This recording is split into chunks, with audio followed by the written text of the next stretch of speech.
Okay, so here's the next video. In this case, it's about the ground operation of the aircraft in context with the motion queuing algorithm. First of all, it's a very pretty warm and humid day outside, so you have to excuse my new uniform. What I want to show you is, first of all, I just loaded the mission, and right now the aircraft is kind of hovering above the runway and not using the suspension at all. But as soon as I hit the fly button, the physics engine kicks in, and that's when all of a sudden there's 1G and the aircraft sinks down into its suspension travel, and the wheels compress slightly because they're rubbery. You're going to see it just if I hit the fly button. Oh. So that was it. It wasn't that strong, but you do notice a little bit of a little sinking down into the suspension from the kinematics of DCS, which I said it before, I say it again, which is better than its reputation, I have to say. So what I'm using is the OVRMC Open VR Motion Compensation software from Jadu. Pretty cool software, really works perfectly flawlessly. This is the reference tracker that I'm using. I'm using a reference tracker because I find it works much better than using a virtual tracker, at least in my case. What all you got to do is essentially open the menu, and you can click on this little wheel down here. You get this screen, and all you have to do is you enable motion compensation, select the right reference tracker in my case, and you hit apply, and you're going to see up here HMD status motion compensated. That's all you need to do. Pretty straightforward. The first thing I'm going to show you is the A10 GroundOps on the runway, just little bit of moving around. First thing, when you do flight control check, you can see that the ailerons deflect. And what's really nice about how DCS handles it, this is an FSSRB, so I can do very, very quick deflections from 0 to full in literally a blink of an eye.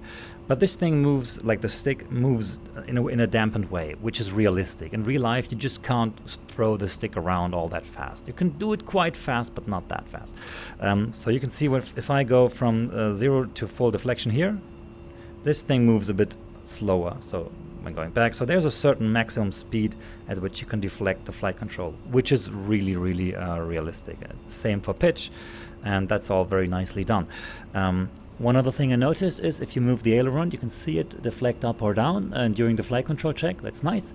But one thing that's missing is in an aircraft, if you deflect the flight controls during flight control check, you feel the aircraft wobbling around just a little bit. I mean, there's masses moving that generates forces, and the aircraft is on a suspension on rubber wheels, so you always feel a little bit of motion from your flight control check in the airframe. On smaller, on bigger aircraft, really doesn't make a big difference, and that's not present in DCS, unfortunately. But hey, I guess I'm the only person on the planet who ever complained about that. So let's start taxiing, advance the thrust levers just slightly. And what you're going to notice is that as soon as the aircraft stops being stationary and starts going into motion, there's a little bit of a jolt. That's not so nicely done, which is, I guess, I suspect, an artifact from the motion queuing algorithm or from the filtering that I'm doing. I already have a way around it, but right now you're going to feel... Do you see this little jolt? It's not really realistic. On an aircraft, you have these big wheels, and they're usually quite soft, so the transition from static friction to rolling friction is seamless. You don't feel it in this jolty way. But anyway, that's the way it is right now. Okay, motion queuing works like this. You get data from the simulator, and you're using it to drive the platform and do some math in between. The thing is, the data you're getting from the sim, in this case from DCS, comes from the aircraft's center of gravity, or from some part of the aircraft, which is probably somewhere in the middle. Like it doesn't necessarily have to be the center of gravity, but it's somewhere in the middle of the aircraft, which in this case is about 7 meters behind me. That means if I use the data that comes from that position, it's going to feel as if I am in that position on the aircraft. But I'm not. What I see is in the cockpit. I see myself in the cockpit. I want to feel what the guy in the cockpit feels. Now you might think that doesn't make much of a difference. It does. I'm going to show you. So first of all, I'm taking the data that comes from the center of gravity of the aircraft and converting it into the data that the pilot feels in the cockpit. It's really not all that complicated. I call it the position correction or offset correction. And other softwares have it too.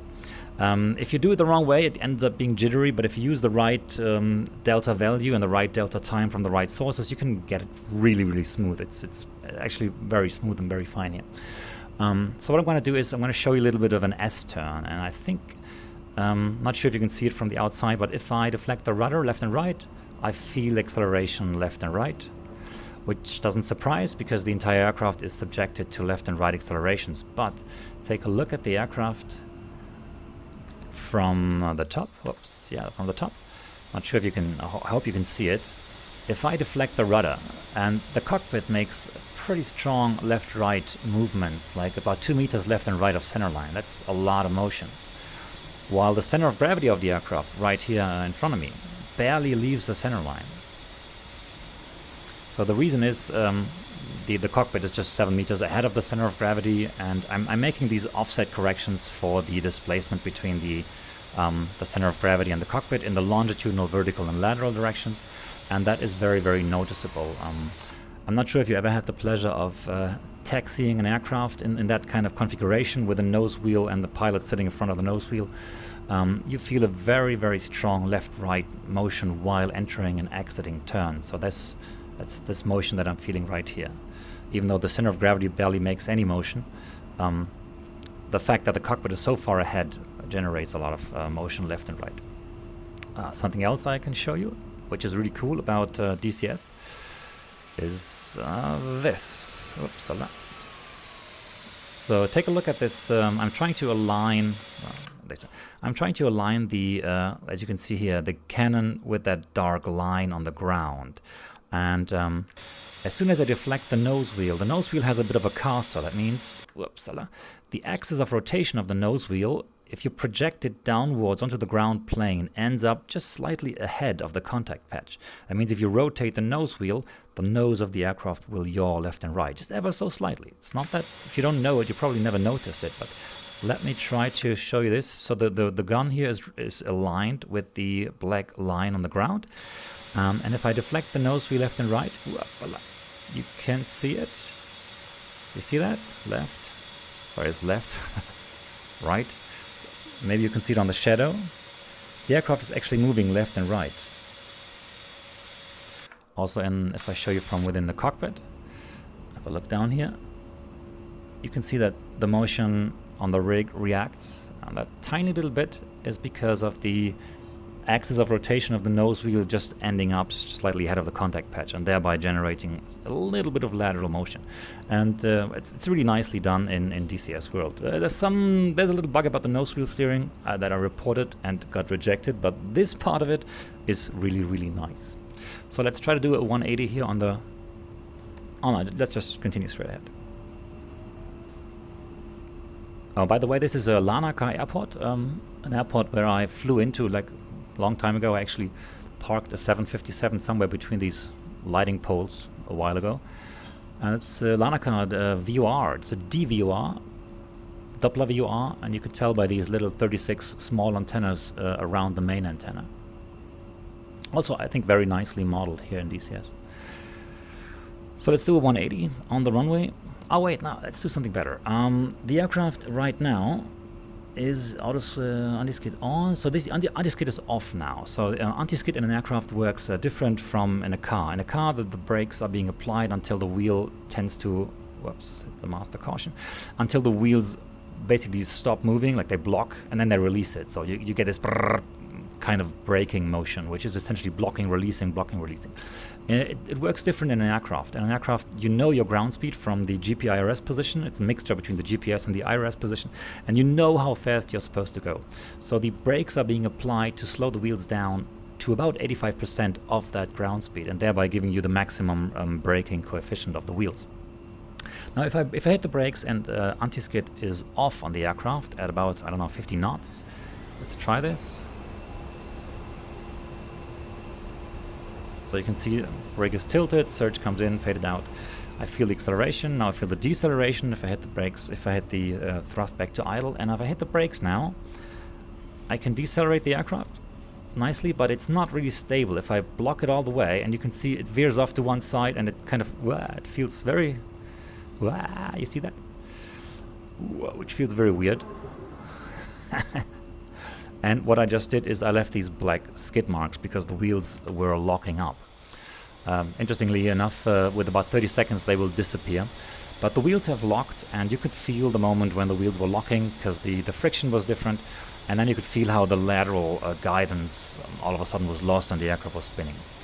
On contrary, if I switch the anti-skid switch, yeah, you see now the skid marks are gone. If I switch the anti-skid system on, that means the brakes are being applied, and then as soon as they reach 85% of the ground speed, they're being released gradually. It's a bit smoother than just locking and unlocking, so you don't have this kind of motion, but you feel every now and then when one of the wheels reach the limit, they're being released just slightly, and it's very typical. You can feel it in an airliner next time you fly on vacation. Well, if they use max braking, then you can feel it. On a short runway, go to Greece maybe.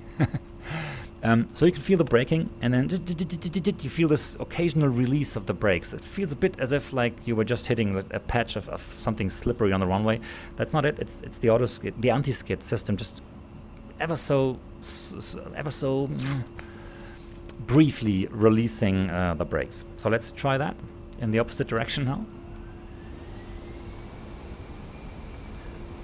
And I'm going to about 50 knots. It's just as soon as this needle here starts moving, essentially I'm at the right speed. Okay, it's about 50 knots. And the anti-skid is on now, and if I apply the brakes like fully now, 3, 2, 1, full brakes, you can see the aircraft. You feel this little, well, you don't feel it, you see it probably. It stutters a little bit, but there's no lateral imbalance, so the wheels keep spinning. It's not an anti-blocking system, it's an anti-skid system. So the wheels are prevented from ever skidding. And you can also feel it very nicely in DCS. Again, it's better than its reputation. If you hit the brakes, just like in real life, you hit the brakes and you feel this occasional releasing of the brakes. Really nicely done, I think. Okay, so here's the opposite end of the runway. And by the way, these poppies also really nicely modeled. That's what they look like in real life. And let's do a 180 here. So if in a small aircraft, it's not a big thing, but the bigger the aircraft, the more important is the correct procedure. So you turn from the axis of the runway about 20 degrees until the cockpit is just above the edge of the runway, and then you smoothly apply full rudder. Well, in this case, it works out quite nicely. In a real aircraft, you have to be usually there within a few feet of the boundary of the runway.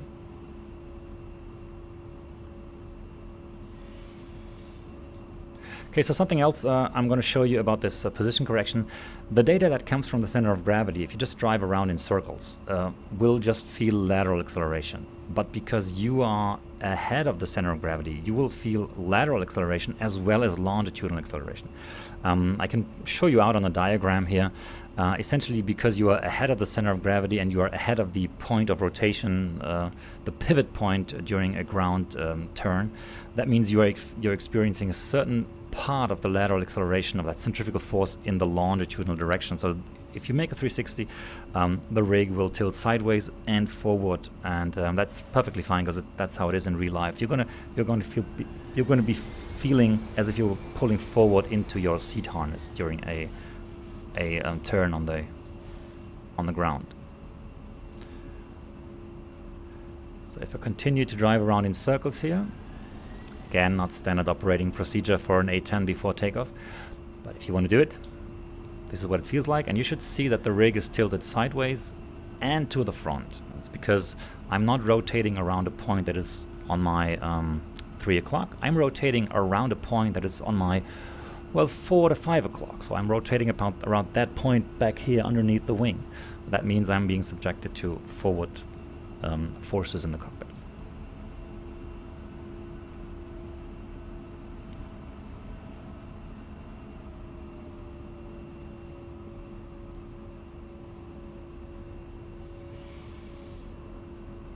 So let's just do a normal takeoff, flaps at 1, and you'll see that as the speed increases, the little jitteriness, the bumpiness from the runway, kind of the amplitude is getting bigger, but the frequency is getting higher, so you feel the roughness of the surface, also very nicely modeled in DCS world. And the interesting part is as soon as I pitch the nose up, you see all of a sudden that jitteriness is gone. And that's a very, very nice way to immerse yourself in the simulation is when you feel that the jitteriness of the runway just gone and you only feel the smoothness of the air. Exactly how it feels in real life. Really, really nicely done. You're gonna see it on the video, how that jitteriness all of a sudden stops. So let's take a thrust. Airspeed is active.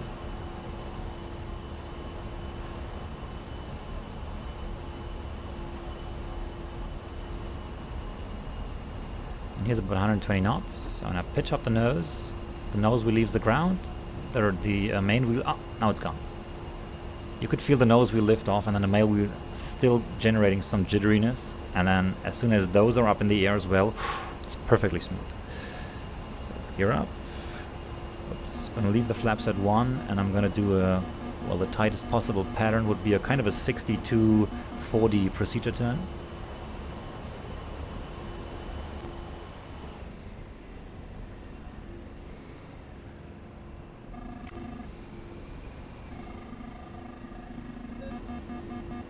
So in case you ever catch yourself way too close to the runway, what you could do is you could just pick the runway and then extend the center line to about a 2-mile final. And you want to cross that point, wherever that is, probably just ahead of the fence here, at about 600 feet. And then you're pretty much on a 3-degree glide slope. Or you pick a point that's on 1-mile final, 300 feet is what brings you on a very nice approach. So I'm going to show you a well, gentle touchdown. You're going to see how the wheels touch down. Usually not both at the same time, like one after the other. You're going to see that in the video. I'm going to intentionally touch down with one wheel first.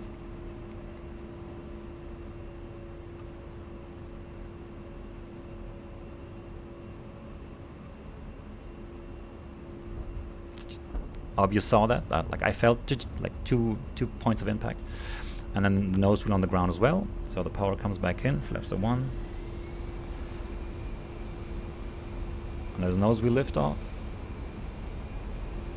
and there's main wheel lift off, and another 60-40 procedure turn, which is not standard operating procedure for tight patterns, please. Gonna keep the gear down. And I'm going to show you a bit of a harder touchdown, a bit firmer.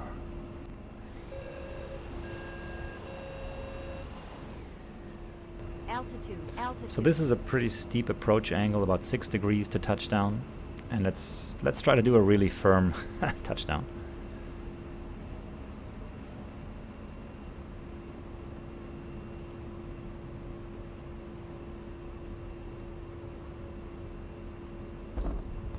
So I hope you noticed that it was significantly harder on impact. Let's do this one more time. Really, really strong. So you can do it up to the point where you really, where your back starts hurting.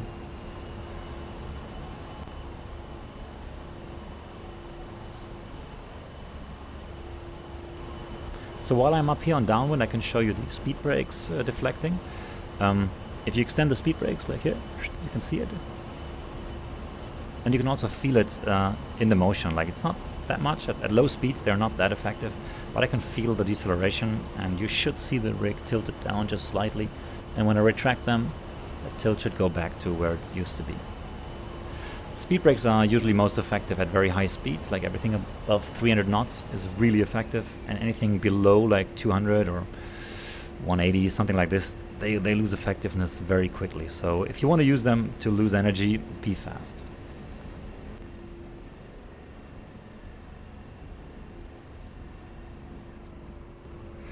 So here we are on a slightly steep approach, about a 4.5 to 5 degree to the touchdown zone, and I try not to flare at all to give you the full touchdown bump.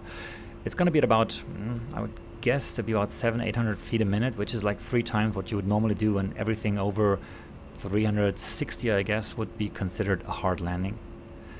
So let's try to slam this thing into the ground. And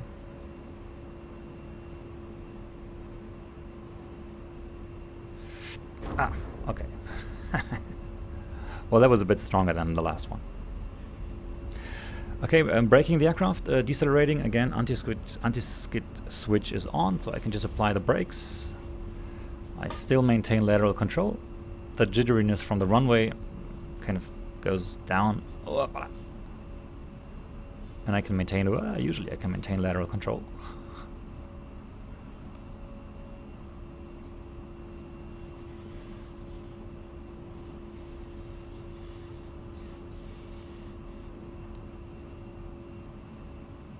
And then coming to a standstill.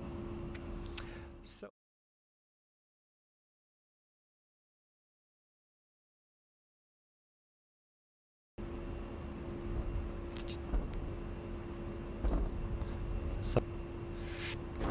okay. So yeah, I hope you enjoyed this little excursion into the ground model. There are plenty of other things that could probably be interesting, but they dive so deep into the weeds of stuff that I'm sure that virtually no one is going to have any benefit from them. Yeah, that's it. I hope you enjoyed it, and if I come across anything else that people might find interesting, I'm going to make another video. Until then, goodbye, see ya.